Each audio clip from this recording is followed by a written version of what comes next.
From our classrooms to our community, Hawk Talk brings you the conversations, updates, and stories that matter most across the Hillsboro R3 School District. Hawk Talk is sponsored by Schneider Electric. The podcast starts now. Welcome in to Hawk Talk. I am Patrick Quinn, your Director of Communications and your host for Hawk Talk. And our guest this time is Leslie Marchetti. She is the principal over at Hillsboro Intermediate. You are now in your 29th year in education in Hillsboro. Yes. I've been there my whole career. How did we get here to 29th year? Well, I started out as a high school teacher, and then I went down and taught first grade. Then I was an instructional coach for the district for a couple of years, then assistant principal, and now I've been the head principal. So you said you were at the high school, and then you went down to first grade. Yeah, that was quite a change, yeah. You have seen it all. I've been in every building except for the junior high. Well, I was in the junior high, but it was the high school then. Oh, of course. Yes. Of course. So there are a lot of events coming up at the intermediate school. You have what's called open house and parent orientation. Yes. And I'm sure parents listening, watching are like, what's the difference? And do I need to go to both? Should I go to both? I want to know the answer to that. Absolutely. That's a great question. I have that question a lot. They think, well, if I'm coming to open house, should I come to parent orientation?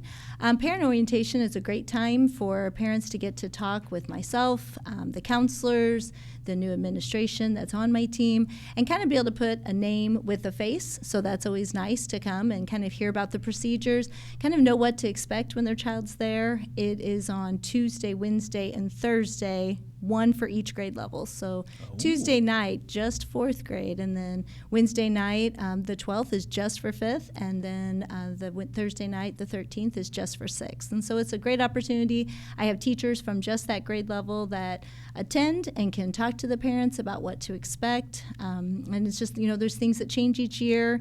It gives us an opportunity to talk to them and kind of help them feel more and more comfortable in our building. They don't get to go in the classrooms because not all the teachers are there, but they can walk around the building and just get a feeling of what the school's like when it's not as busy as open house. Open house, of course, is a great time to come. It's always that exciting day to come and see where their classrooms are, who their teachers are.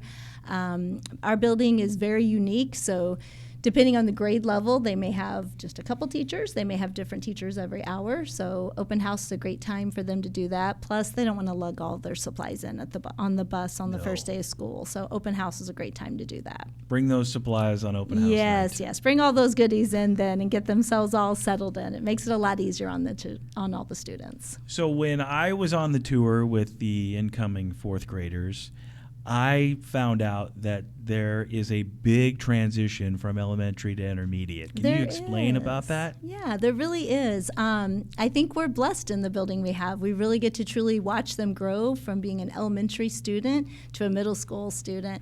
When they come in, we definitely make sure they feel the opportunity of being a fourth grade elementary student there and do all the fun things that you would as an elementary student. One of the biggest things I hear them say is the size of our building. It's a very big building, so it can feel a little intimidating at first, but we have lots of opportunities for them to get to know the building, and then they always feel so comfortable and love that they know such a big building. Fifth grade's our good middle ground. They can set that example for the fourth graders coming in, starting to have a little more independence. And then our sixth graders are definitely ready to just, soar and go to different classes every hour and definitely experience the full middle school experience. So it's basically setting the tone early? Is that what it is? Yeah. Our goal is always, every opportunity is to help them get ready for that next step. So when they're in fourth grade, we're slowly helping them understand the responsibilities and the independence that it takes to work your way into being an intermediate student. And then in fifth grade, you're definitely you have 3 teachers, so you're switching a little more, but staying with the same class. And then when you get to sixth grade, you're ready to kind of spread your wings and get to be with lots of different students and different teachers. And with those 3 teachers, you're learning very similar things. They all kind of intertwine, right? Mm-hmm, yeah. Each of the pods have core teachers that teach certain subjects. Okay. So what's the personality of the intermediate school? I think that when families come there, they definitely feel a sense of togetherness, family among the teachers. I have a very veteran staff that have all been there. There's a lot of fun things that we try to do, but also instill that you're growing up and we need to see that independence. The epic mixers is something big, so I think they're starting to feel that that kind of big kid events that they're starting to get to do like you would in junior high. So we have it set up that as they grow, in the building, they get to go to the mixers. They don't go at the beginning of fourth grade, so they're not quite ready, but by the end of the year they get to. We have pop-up parties, which are based on we have criteria, on your attendance and your behavior and your grades. So it gives students incentive and makes them feel, that sense of pride that they've earned that. Each quarter they can earn those things. I think that the students just really are starting to feel like they're getting a little more grown up, but also still have all the support they need to be successful. Oh, that's key to make sure they move forward. Mm-hmm. So this year you have 2 new administrators. I do. You have Jan Hoth, you have Regina Moore. Yes. You got to be excited about that. I am very excited. Yeah, it's such a wonderful opportunity. Last year we were really fortunate that they decided to introduce the Dean of Students for our building. That was a teacher that taught all day and just was able to come in the office for an hour. This year, they've expanded that position.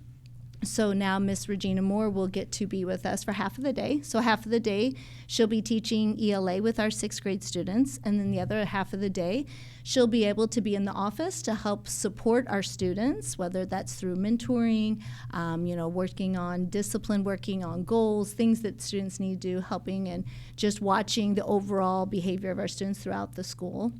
And she comes from us from the high school level and has been working over at our learning center. And she's, I think, going to bring a lot of wealth of experience and excitement to our school. So we're super excited to have her. And then Miss Jan Hoth, we're very excited. She's also coming from the high school, and she comes with a wealth of knowledge and experiences and a lot of fun things that I think she'll bring to the building to help with all the things that we do in our school.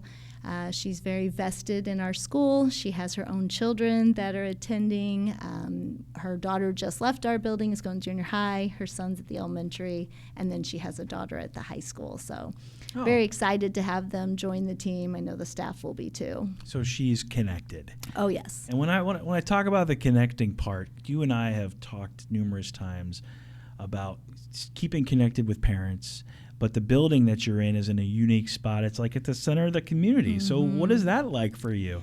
I think that makes it a very special opportunity for us. We're kind of the face of the district. When you drive by down 21, you're seeing our beautiful farm, and then across the street, you're seeing our school that kind of takes up that whole block. So we take that seriously, whether that's doing events where we do a school cleanup, where we find we need to walk around and make sure we're keeping our area clean. Obviously, the POW is near and dear to our hearts and the district, and being right there on the highway, we always make sure that we help organize that event and have people throughout the school and the community spend time. I have a lot of people a lot of teachers that help organize that. Our choir goes out and helps sing, and different organizations in our school will come out and help represent our country and represent our school. So very unique opportunity that we embrace in any way we can. Yeah, I think unique is a great way to describe it. Yeah, we're kind of that bridge. We're the bridge from setting an example and being a role model for our primary and elementary students, but then also looking across that street and looking over at the junior high and the high school of where they need to, work on getting themselves to as they journey. Now, the next thing is a hot topic with parents: pick up, drop off. Yes. How does it work at the intermediate school? Yeah, and as I said, there's a lot of pressure being right there on Highway 21. Yeah. So if we don't have things organized in our building, everyone knows, because we will hold up the whole highway. So we do have it fine-toothed as much as we possibly can. We're going into the 3rd year of having an extra grade level, so we've definitely journeyed through and figured out the ways to make that better. Maintenance worked very hard to add some more space in the back for us to wrap around. The biggest things is just to come to that parent orientation so we can talk about the procedures, watch for those messages. We send little videos out showing people how to do it. We do similar style as the elementary in the sense that we have the barcode, so parents are familiar with that. So I think that helps a lot. Typically it goes really well. We always just tell people to have exercise patience and kind of try to understand and appreciate the process, because we're working as hard as we can to keep people off that highway and get our buses through. And stay in your car.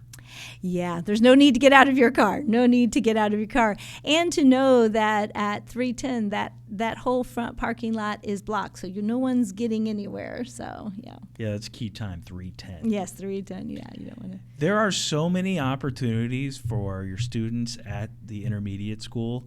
Can you explain just in a little bit, give me a little taste of what those opportunities are? I think that with clubs and things outside of class. Absolutely. We talk to our students. I talk to the students a lot at lunch. Every grade level eats together in the lunchroom, so it's an opportunity that I get to talk to students, and I explain to them that study after study will show that students that are involved in whatever they find that interest in are more successful in school. They find that desire to come to school each day because they want to be part of whatever organization they're part of. So we really encourage all of our students to find something they're passionate about to be part of, whether that's part of student council or character council, or if they're going to be in choir, or there's lots of different clubs like Lego Club and STEM Club. We had a group of teachers this year that organized the Drama Club, and they put on a very big play too, one in the winter and spring, had a great turnout. There's lots of different opportunities, whether you like to be behind the scenes or you want to be on the stage. So I think that when students find they get involved in that, they can learn what they're really interested in and things that maybe I thought I would like and didn't, or vice versa. Yeah, so it's just good to give it everything a try. I think it's good for it, yes. Yeah. Mm-hmm. So parent involvement, and this is my last question, parent involvement looks a lot different as you get to the intermediate school. So how does that work, and how can parents communicate properly with teachers? Right. It does look different. Parent involvement is just as important when they're young, or maybe even more important. It just starts looking different. It's not I'm checking your folder and I'm sitting down every night with you, but it's that having those questions, talking to your child about their day, helping them navigate those friendships. I think a big thing at this age is friendships change a lot as kids are growing, and that can be very hard on the heart for both students and parents. So I always encourage our parents to have those conversations, take time out to be with your child and ask about their day, ask about how things are going, ask about their classes. Don't just ask if they had homework, ask if they had projects or if they had tests they need to be preparing for. And, to always, when something doesn't sound like, they tell a story and you don't really understand it, or it doesn't sound quite right, take that opportunity to reach out to that teacher and see how things are going. Because the teachers are still a very big part of their lives and want to help guide them in the direction they need to. We still use Class Dojo in the intermediate. That's how all of our teachers communicate. I communicate through email and text messages, call, reach. So we always encourage parents, please make sure you're updated on that Infinite Campus, because all of those mailings and all those things go out that way. Yeah, and then a lot of the newsletters, those come out on Sunday nights, Oh, right? yeah, Sunday night, 5:30, always. Yep, always have dot. those on the dot. And I will see a lot of the things in the newsletter and think, oh my goodness, I need to put that on the marquee. Yes. So there's a lot of important messages that you'll find. Yeah, we like to. I want my parents to be very involved and feel like they can have the information so that they know what to talk to their child about. Oh, I saw that you guys are, our sixth grade, you're going to have a farewell event, so when is that? Tell me about that. Or, oh, I see on the newsletter Grandparents' Day is coming up. Or, oh, you guys are going to have a mixer. Tell me about what's going on, or how was it? And so it's a good way for parents to know more things to talk to their child about. That way we're not scrambling the night before. Right. Yeah, nobody wants that. No. All right, Leslie Marchetti, she's a principal at the intermediate school. Thank you so much for joining me. Thank you for having me. It was great getting to talk. Yes, this has been another edition of Hawk Talk.